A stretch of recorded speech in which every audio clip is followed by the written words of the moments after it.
first window to discover Asia.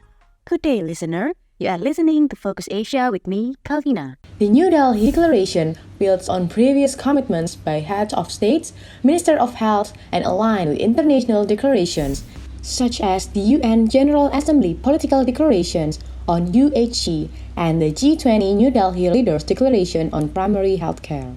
Member countries committed to prioritizing investment in primary healthcare, including strengthening the health workforce. The focus on primary healthcare is seen as a means to accelerate progress toward achieving universal health coverage.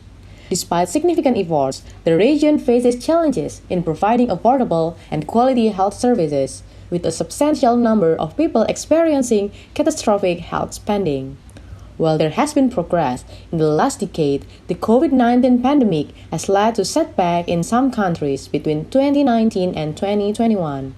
The declaration calls for optimized investment in primary healthcare, including multidisciplinary teams, improved supply chain management, efficient use of resources, governance enhancement, and the use of innovative technologies and data.